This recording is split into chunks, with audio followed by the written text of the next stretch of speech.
5, 4, 3, 2, 1, 0.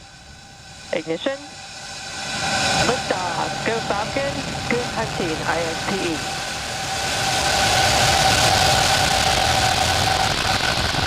Vehicle is pitching downrange. Nominal first stage chamber pressures.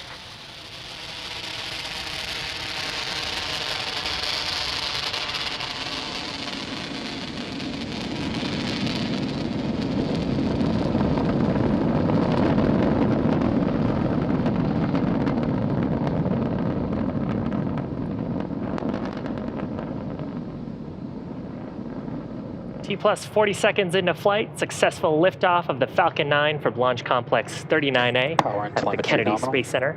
We're carrying the IXPE satellite into an equatorial orbit, and we just throttled down the 9 Merlin 1D engines in preparation for the next event. That's the point of max Q, or maximum aerodynamic pressure.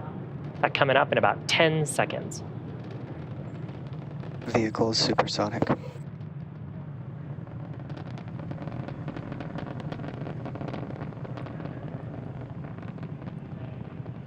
Max Q.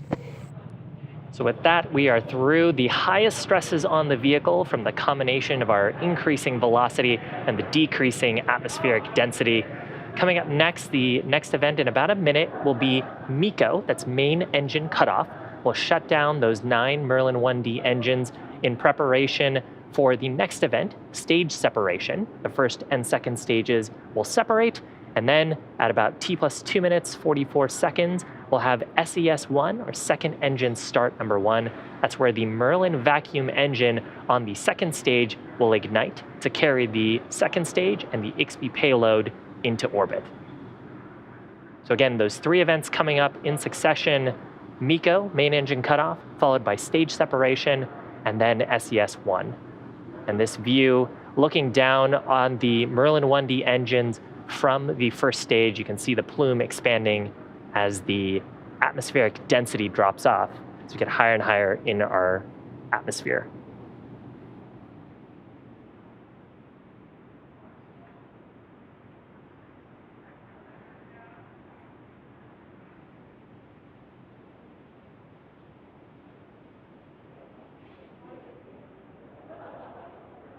First stage engine cutoff. Stage separation confirmed.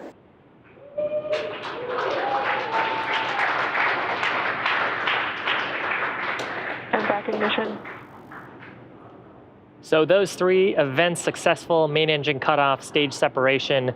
Left-hand side of your screen, you can see a view of the first stage deploying its grid fins, starting its recovery sequence. The second stage on the right-hand side of your screen, we've got a shot of the Merlin vacuum engine glowing as it continues its ignition to carry IXPE into orbit. Next major event coming up will be fairing deployment. At this point, the second stage... Stage 2 on nominal trajectory. The second stage is getting to a part of the atmosphere with very low density, so we don't need to carry those fairing halves anymore. We can jettison them back to planet Earth and then attempt to recover them. Again, both of them being new fairing halves flying for this mission. Fairing separation confirmed. There's confirmation of the fairing deploy, the IXPE satellite now getting directly exposed to the vacuum of space. And those fairing halves, again, will be attempting to recover those with our recovery vessel named Bob, which is out in the Atlantic Ocean.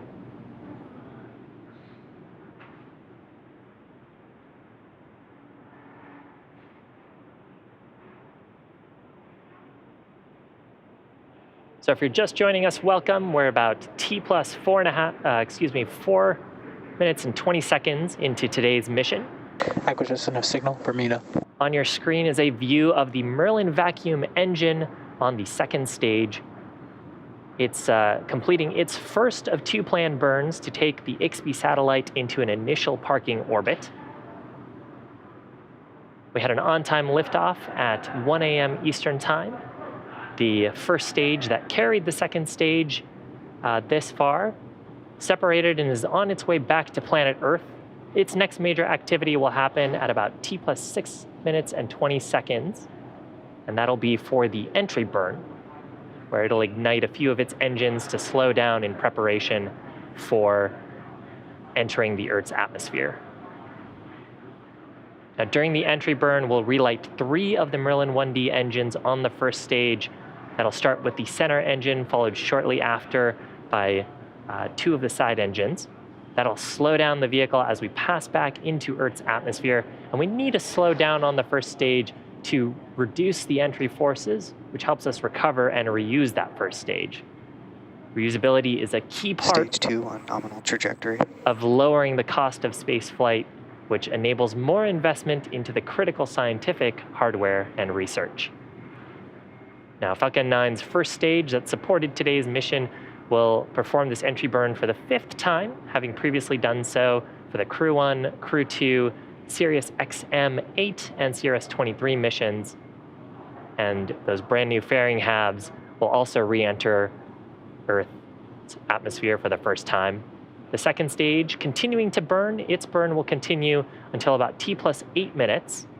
And we've heard periodic callouts that we are seeing nominal performance and following a nominal trajectory. Stage 1 FTS is saved. On the second stage.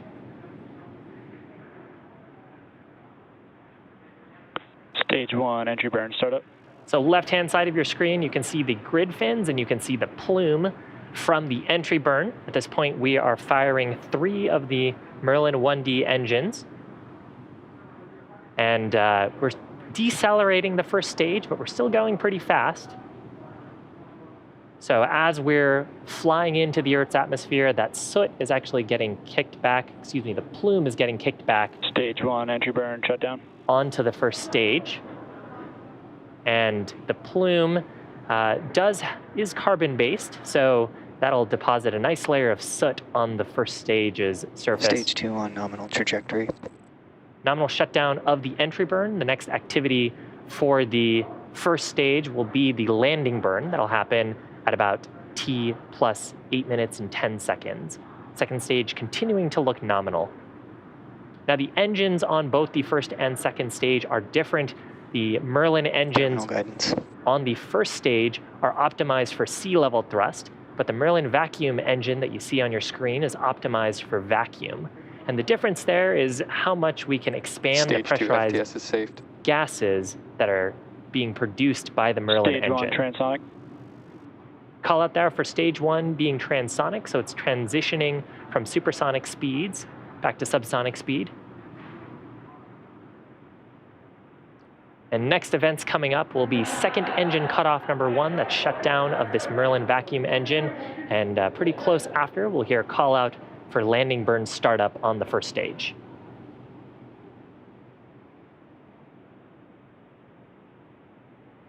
Stage 1, landing burn. And back engine cutoff. So shutdown of the Merlin vacuum engine. We've got landing burn startup on the first stage. Left-hand side of your screen is a shot from the drone ship. Nominal Stage 1, landing leg deploy. And correction, that's a shot from the first stage. And on the right-hand side is a shot from the drone ship. We've deployed the landing legs, hopefully for a soft touchdown on just read the instructions. Stage 1, landing confirmed. And that is a 97th successful recovery of a first stage on our drone ship named Just Read the Instructions. This particular first stage having scored 5 flights under its belt. Now the mission isn't over just yet. The second stage on your screen is now embarking on its first coast phase, and it's in its nominal orbit. So after this coast phase, we'll light the Merlin vacuum engine for a second time around T plus 29 minutes to put it into the final circular orbit for payload deployment. We'll see you back here in about 20 minutes, but in the meantime, enjoy the space jams and the views of the stages. Welcome back to our webcast of the Falcon 9 mission carrying the Imaging X-ray Polarimetry Explorer, or IXPE satellite for our customer NASA. We've had a great mission so far. The Falcon 9 launched on time at 1 a.m. Eastern Time from Kennedy Space Center. We successfully recovered the first stage, and the second stage completed its first burn, taking the IXPE satellite into its initial parking orbit. Now we're just about 10 or so seconds away from a second ignition of the Merlin vacuum engine. That'll carry the second stage and the IXPE satellite into the final payload deployment orbit.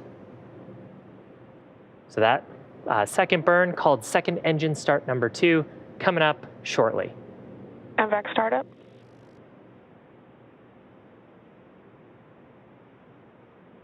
So there's ignition of the second stage engine. This burn was expected to last about 40 seconds. Now the initial orbit that the second stage went into put it at about a 28-degree inclination with a high apogee and a fairly low perigee.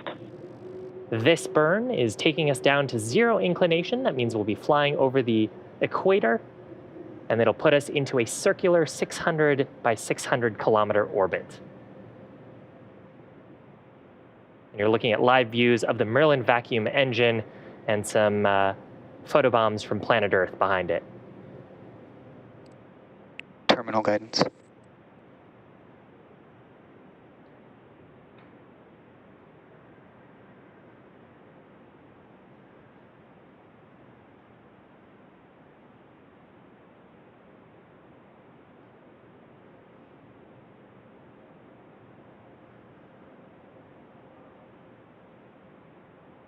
Nominal MVAC cutoff. So with that, the second stage engine, the Merlin vacuum engine, has shut down. The launch team will be reviewing the orbital parameters. Nominal orbit insertion. And with that call out, we are in the expected circular orbit right above the equator, about 600 kilometers above the Earth's surface. Now, as a reminder, the IXPE satellite is still attached to Falcon 9's second stage. We've got payload deployment coming up at about T plus 33 minutes.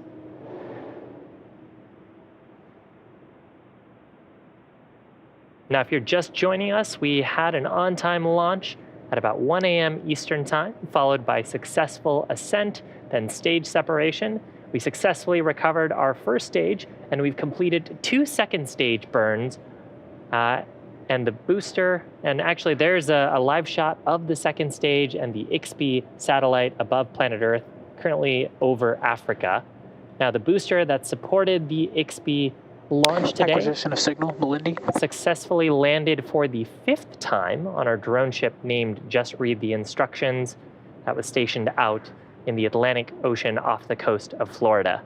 Reusability is a key part of SpaceX's mission to increasing the access to space, and we also had brand new fairing halves on today's mission. We'll be attempting to recover both of those on a recovery vessel named Bob. That is another great shot of NASA's Imaging X-ray Polarimetry Explorer, or IXPE. This mission is the first satellite that's dedicated to measuring the polarization of X-rays coming from high-energy objects like black holes and supernova. It's the first NASA Launch Services Program mission that's ever been launched from the Launch Pad 39A, a historic launch pad at Cape Canaveral. And it's SpaceX's 5th as part of that program. This program helps launch spacecraft to observe planet Earth, visit other planets, and to explore our universe. Now, the IXPE satellite does mark also Falcon 9's first launch to an equatorial orbit. The satellite is currently in a 0-degree inclination orbit above our equator at about 600 kilometers above the Earth's surface. We're about a minute away from payload deployment. And once we get into payload deployment, the IXPE satellite will then get to proceed with its 2-year mission. Now, IXPE is an orbital observatory. Its job will be to study the laws of nature on astrophysical objects that we can't recreate in labs here on planet Earth. So we'll use the telescopes on IXPE to observe them in parts of our universe. Over the next month, the satellite team will conduct checkouts of the vehicle. They'll extend a boom that holds 3 telescopes on the satellite, and then they'll start observing some of those astrophysical objects. The first one will be a supernova remnant, so the remains of a stellar explosion in the Cassiopeia constellation. It's an object that's about 11,000 light years from planet Earth. And payload separation confirmed. So there's confirmation of payload separation. The IXPE satellite floating away from Falcon 9's second stage to begin its 2-year mission to study some of the most energetic objects in the cosmos. And with that, it's gonna end our webcast coverage for today. So we want to give a big thanks to NASA for entrusting us with today's mission, SpaceX's 5th NASA science mission to date and the 2nd in the last couple of weeks. We also want to give a big thanks to the Range and the Federal Aviation Administration for supporting today's mission. And of course, thank you for tuning in, and we'll see you again for the next launch.